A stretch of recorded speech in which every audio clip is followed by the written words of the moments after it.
First, switch the render engine to cycles, and if you can, set the device to GPU compute to speed up rendering process. Now add a cube and bevel the edges by pressing Ctrl+B.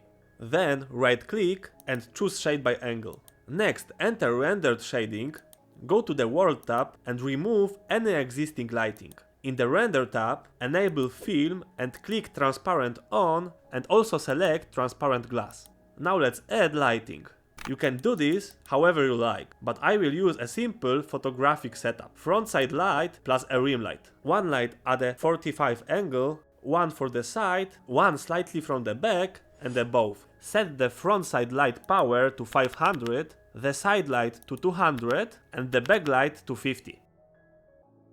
Next, go to the shading tab and create a new material. Name it glass, delete the principled BSDF and add a glass BSDF. Connect it to surface and add a bit of roughness as you want. Now we can start coloring the object. The process is always the same. We will need a square color texture like this one. I will show you how to create it, but I also prepared 3 textures for you on my Gumroad. You can download the texture from the link below. If you enjoyed this video so far, consider leaving a like and subscribing. Let's continue.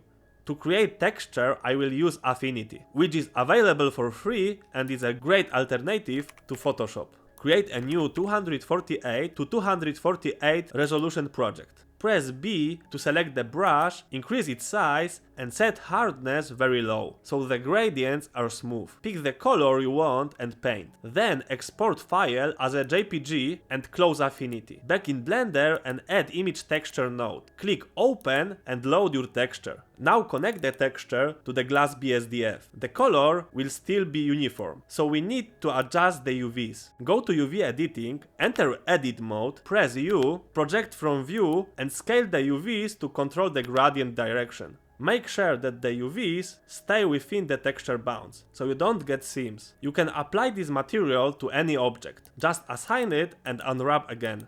I also like adding a bevel to the edges, because it increases reflections. And I highly recommend experimenting with lighting. You can also add a hue saturation value node to shift the colors, and even animate the hue for a greater effect. You can apply the same technique to other materials too. For example, for principled BSDF. Thanks for watching and see you soon.